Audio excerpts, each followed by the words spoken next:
थी, जिसकी शुरुआत आज से बीजेपी ने प्रदेश के 6 अलग अलग जगहों से की है। और आज जब इस यात्रा की शुरुआत हुई तो इस यात्रा की शुरुआत के दौरान बीजेपी के प्रदेश अध्यक्ष की बात की जाए या फिर बीजेपी के राष्ट्रीय अध्यक्ष जेपी नड्डा की हम बात करें, सीएम योगी की बात करें, रक्षा मंत्री राजनाथ सिंह की बात करें, तो ये तमाम बड़े चेहरे और इनके अलावा कुछ और बड़े नेता आज इस यात्रा के शुभारंभ के वक्त मौजूद हैं।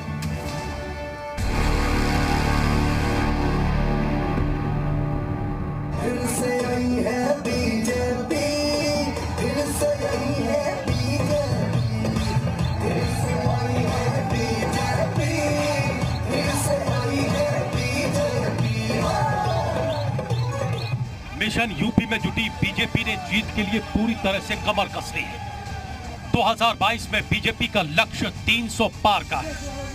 ऐसे में बीजेपी ने यूपी में अपनी पूरी ताकत झोंक दी है। पार्टी के सभी कद्दावर नेता मिशन यूपी में जुटे हैं। बीजेपी को खुद पर जीत का विश्वास है और इसी विश्वास के सहारे वो जनता के बीच जा रही है। उत्तर प्रदेश में 2022 के विजय के लिए बीजेपी ने आज से जन आशीर्वाद यात्रा निकाली है। इस यात्रा को 403 विधानसभाओं में जाना है और इसकी समाप्ति लखनऊ में होगी। लेकिन ये माना जा सकता है कि आज जिस तरह से जन आशीर्वाद यात्रा में चाहे वो मुख्यमंत्री योगी आदित्यनाथ हो या भाजपा के राष्ट्रीय अध्यक्ष जेपी नड्डा विपक्ष पर हमलावर है, ऐसे में आने वाले दिनों में भी जहां से ये यात्रा गुजरेगी वहां पर बीजेपी के बड़े नेता विपक्ष पर इसी तरह से हमला करेंगे। जेपी नड्डा ने अंबेडकर नगर में इस यात्रा को शुरू किया और ये अवध क्षेत्र में जाएगी। ये यात्रा अयोध्या, गोंडा, बलरामपुर, श्रावस्ती, बहराइच, लखीमपुर, सीतापुर, हरदोई, उन्नाव, रायबरेली, लखनऊ तक जाएगी।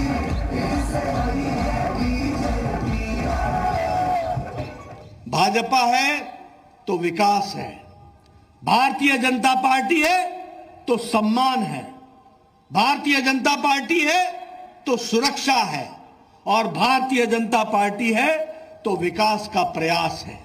यह हमको समझना चाहिए। अन्य दलों में यह संभव नहीं है, न सोच है न मानसिकता है। यह बात हमको स्पष्ट समझ लेना चाहिए। सीएम योगी आदित्यनाथ ने मथुरा में इस यात्रा को शुरू किया और यह यात्रा ब्रिज क्षेत्र में जाएगी।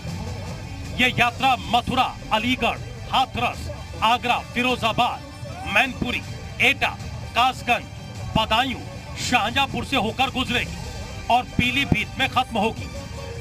आज जन विश्वास यात्रा केंद्र और प्रदेश सरकार की विकास की यात्रा को जन विश्वास में बदलने के लिए, जनता जनार्दन का आशीर्वाद प्राप्त करने के लिए एक बार फिर प्रदेश के 6 स्थानों से प्रारंभ हो रही है।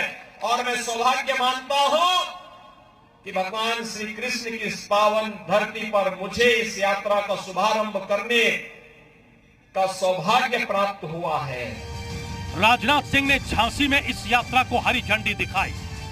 यह यात्रा कानपुर, बुंदेलखंड क्षेत्र में जाएगी और कानपुर में खत्म होगी। स्मृति ईरानी ने गाजीपुर में इस यात्रा को शुरू किया। यह यात्रा काशी क्षेत्र से गुजरेगी और अमेठी में समाप्त होगी। नितिन गडकरी ने बिजनौर में इस यात्रा को शुरू किया और ये पश्चिमी उत्तर प्रदेश में जाएगी। यह यात्रा रामपुर में खत्म होगी। जबकि मध्य प्रदेश के मुख्यमंत्री शिवराज सिंह चौहान ने बलिया में इस यात्रा को हरी झंडी दिखाई। यह यात्रा गोरक्ष क्षेत्र से गुजरेगी। यह यात्रा बलिया से होते हुए बस्ती में खत्म होगी। बीजेपी की कोशिश जन विश्वास यात्रा के बहाने जनता के बीच अपनी पैठ बनाने की है। राजनीतिक पंडितों का मानना है कि बीजेपी की इस यात्रा का पार्टी को 2022 में जरूर फायदा मिलेगा। 2022 में बीजेपी का लक्ष्य 300 पार का है और इस लक्ष्य को पाने के लिए बीजेपी पुरजोर कोशिश भी कर रही है। अब देखना यह है कि बीजेपी की जन विश्वास यात्रा पर जनता कितना विश्वास दिखाती है। ब्यूरो रिपोर्ट, जी मीडिया।